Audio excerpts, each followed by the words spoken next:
Good afternoon, ladies and gentlemen. It's a true honor to be up here today before you. What a privilege it is to be surrounded by so many incredible people and other remarkable awardees. Being here today, seeing the continued dedication and heart within the Schweiger Foundation and all of those who have made this lifelong opportunity possible is beyond inspiring. The Schweiger Foundation has pioneered the way and set the standard for what it means to believe in people and their potential, and I'm grateful to now be a part of this. I'm proudly entering my junior year at OSU, earning a CEM degree and serving as the OSU AGC Student Chapter President. Writing this speech was difficult, as there's so much I want to say, but I feel as if none of it seems enough to truly express how impactful this opportunity is. If you had told 8-year-old Nick, the kid with over a couple hundred hours of Tonka truck driving experience, or 10-year-old Nick who asked for a hand tamper for his 10th birthday to improve his backyard digging site, that one day he would have an opportunity like this, his eyes would have been filled with admiration. Flashing back about 15 years ago, there was some paving going on down the street in my neighborhood, and a transfer trailer had been parked right in front of our house. For those that don't know, a transfer trailer is just essentially a dump truck trailer. Well, 5-year-old me looked out the window, saw it sitting there, and sprinted to get my Tonka truck. And by golly, in a matter of minutes, I was out there fiddling around doing my best to hook that trailer up. If I had just a little bit longer, I was convinced that I would have it hooked up and be hauling asphalt. My dad's a construction surveying business owner, and my grandpa was a timber faller. My version of daycare was sitting in the truck while he worked on construction sites.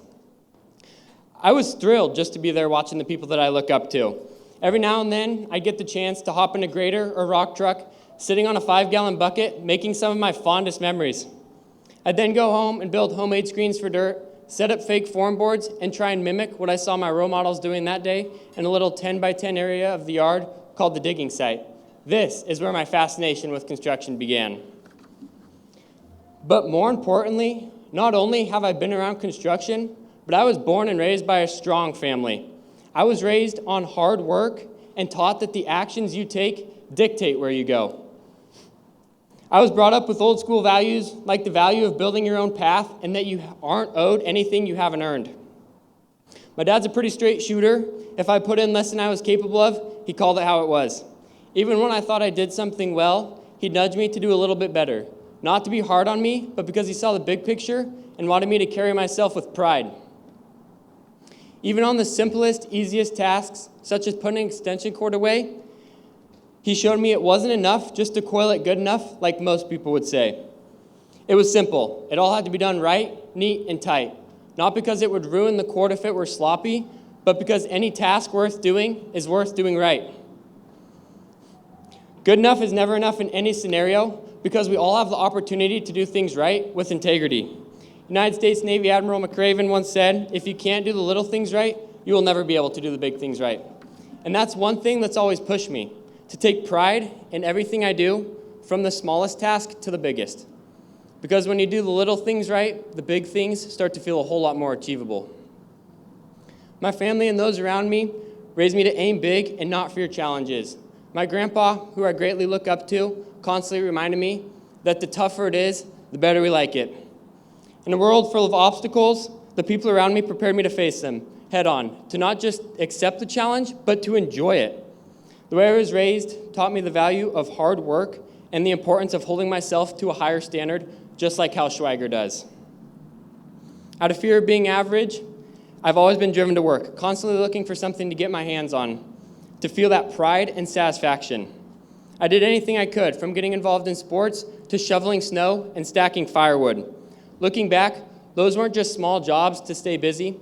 They were an opportunity, a privilege to learn what it means to work hard, and a chance to be trusted with responsibility, even at a young age. At 15, despite my dedication and commitment to playing sports, I got tremendous value by pursuing my first construction job with a small concrete outfit. I started by cleaning tools and organizing form boards. And when that was done, I'd then go pull weeds around the shop or clean the bathrooms, because I believe that standing around often brings no value to yourself or the others around you. I was watching the guys around me, how they moved, how they talked, and how they worked. Most have been in the game for a while, and I realized I wasn't just learning construction, I was learning how to carry myself, how to overcome setbacks, take pride in my work, and stay resilient. I noticed it wasn't the iron that had me hooked, it was the people. The ones who showed up early, stayed late, and got the job done no matter what. The grit, the pride, the sense of purpose, that's what drew me in. The kind of people who are here today and who strive to continue this tradition of hard work are who I look up to. The more I see the skill it takes to do this job right, the more interested and committed I become.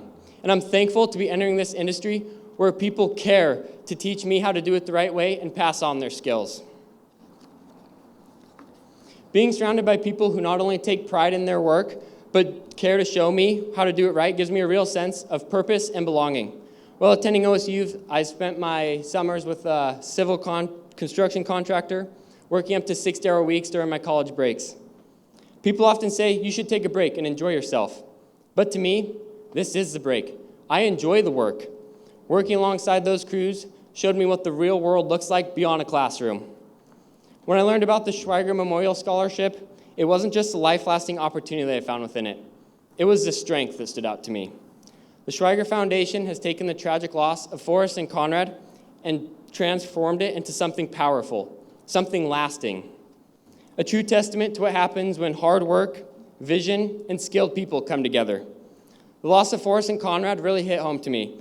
Growing up in a tight-knit, supportive family, I felt the deep connection to their story, the strong values, the guidance, and especially that father and son bond. In a world where shortcuts and recognition without effort seem all too common, this scholarship rewards real work, real effort, and real purpose.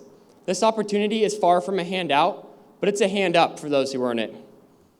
My dad always taught me about the power of a handshake. That's not just a firm grip and eye contact, that is trust, it's respect, and it's accountability. And that's exactly what this foundation provides. It's a handshake of opportunity and connection for those pursuing greatness within our industry.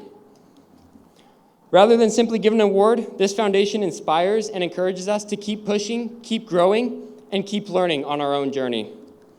The Schweiger name to me has become a standard, one rooted in hard work and leadership. It's a standard that I will live up to every day.